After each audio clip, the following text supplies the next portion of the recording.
We about to dress the culture. Yeah, we about to dress the culture,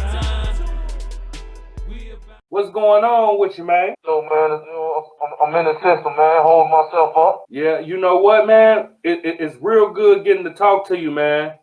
Because I know from your point of view and your perspective, you know, you see things in a different type of way. So I was real excited to interview you, man, and I had a few questions for you. You know what I'm saying? And see what you think of your viewpoint, man. You know what I'm saying? Introduce yourself, you know what I'm saying, and we can get into the interview. Yeah, my name Tony Kane Jr. You know, I'm in here on the murder charge. Okay. Well, you being in the system, you're in Minnesota, correct? So the facility, Stillwater facility, yeah. Stillwater facility in Minnesota. So with that being said, you being there with everything as far as the mentality of the people, how people think in Minnesota, as far as the police, the justice system, you know, with George Floyd died in Minnesota, it's clear that things ain't been right for a long time. So, in your opinion, how do you feel about the Minnesota justice system? I think I heard this on a show somewhere. Minnesota is nothing but Mississippi with snow. Okay? The justice system here is so one-sided, as you was talking about in the George Floyd case. This brother was killed.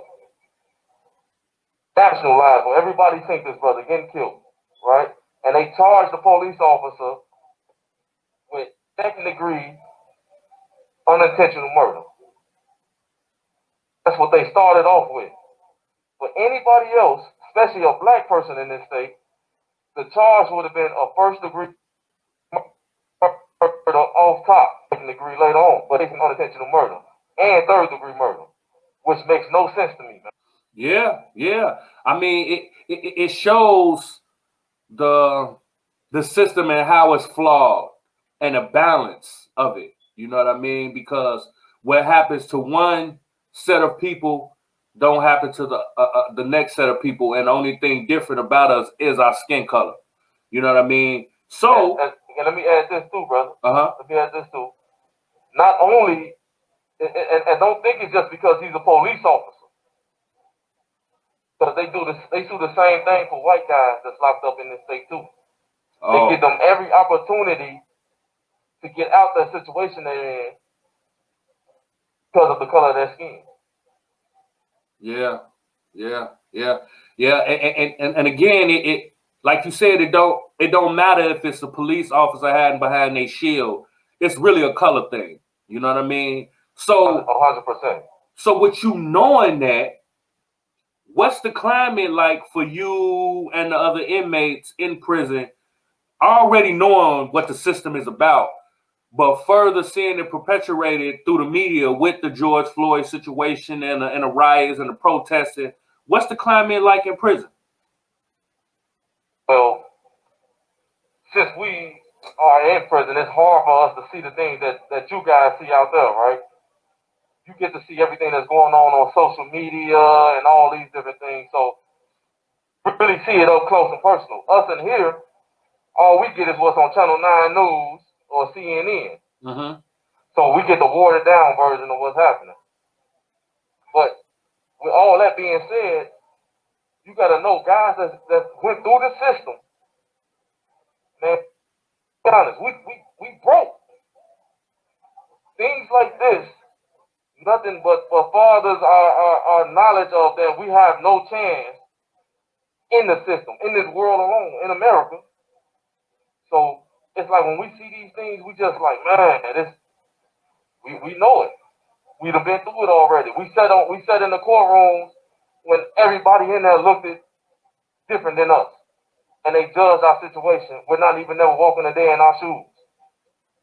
So when we see these things, man, it's another stab. Hold on, it's another shot in a dead body. Wow. You actually reliving it all over again, huh? 100%. Okay, so with that being said, added with the racism, the balance shift, the economic shift, everything is just uneven when it comes to this country in black and white.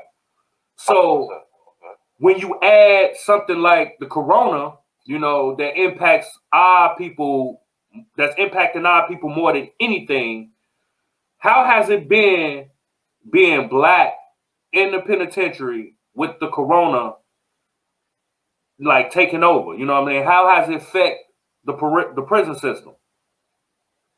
Well, when you talk about being black, dealing with the pandemic, right? Black America been in a pandemic. We was born in a pandemic. When these things happen to us, it's almost like, oh man, it's another thing that happened. We're gonna keep moving, right?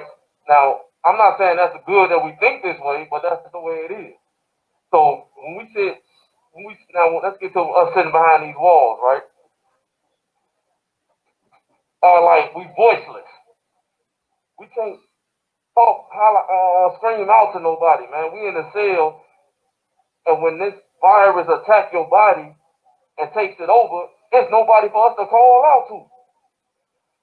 So, and the prison that I'm in, it's not one of those new prisons that you might see on TV or whatnot, right? This is like Shawshank Redemption. There's no buttons in the cells. There's no distress calls, none of that.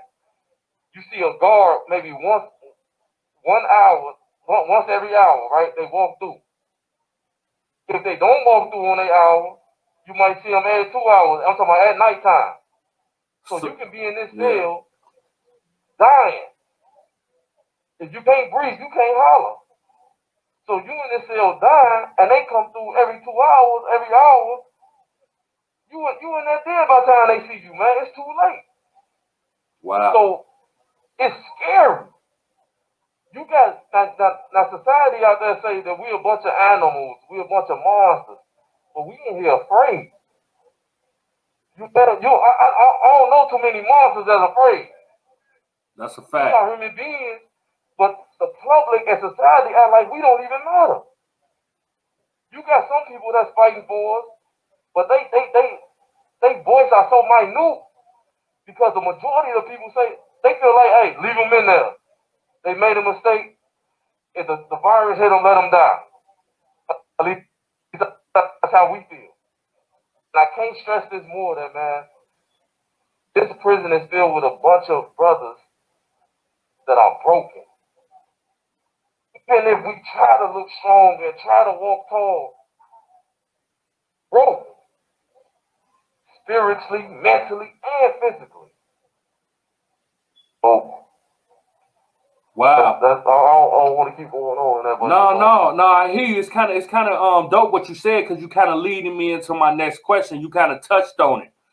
With that being said, and the already mistrust by you just being where you are, you know what I mean? It comes with a certain level of mistrust and people not looking at you and taking care of you guys the way you should be. So how is the healthcare being taken care of when it comes to the pandemic locked up? You know what I mean? Like, how are they taking care of you guys, and have your routines changed, or are there any precautions when it comes to healthcare?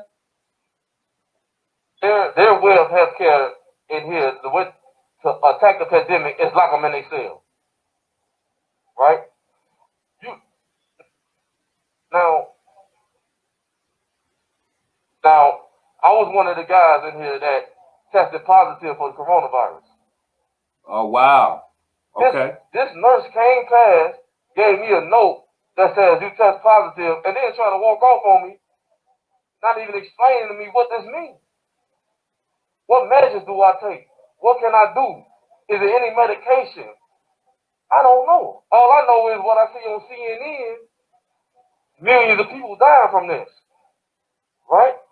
You're not giving me no attention. In fact, when I ask her questions, she get an attitude like I done something wrong. Wow. So when it comes to the healthcare system, man, it's at the bottom. We at the bottom of the pile. Wow. And this even before the pandemic. So now they just running around here. They come in here with their masks on and they sheep. They not sheets. I ain't gonna say sheets. Excuse me. Come in here with their masks on and they little coveralls and whatnot. Hey, they're not giving us no security on what if we can even be safe. Yeah. At least talk to me and give me some type of, you ain't giving me nothing. Yeah, mentally, because in Yeah. your mind, this is the end, huh? In my mind, Yeah. 100%. Yeah. And you got guys in here, man. They got guys in here that old man that you put him in a cell with a breathing machine. Once again, you only walk around 1 hour. If you know he need a breathing machine, why is he in this cell with a breathing machine locked in? You see what I'm saying? Wow. How can you get to him if he need help?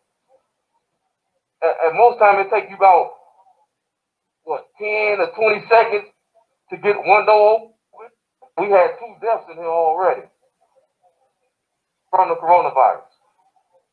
Right? Yeah. Now, this is how they done it when a person got sick. A person got sick in one cell block. They make them pack up and move to another cell block where ain't nobody sick at yet.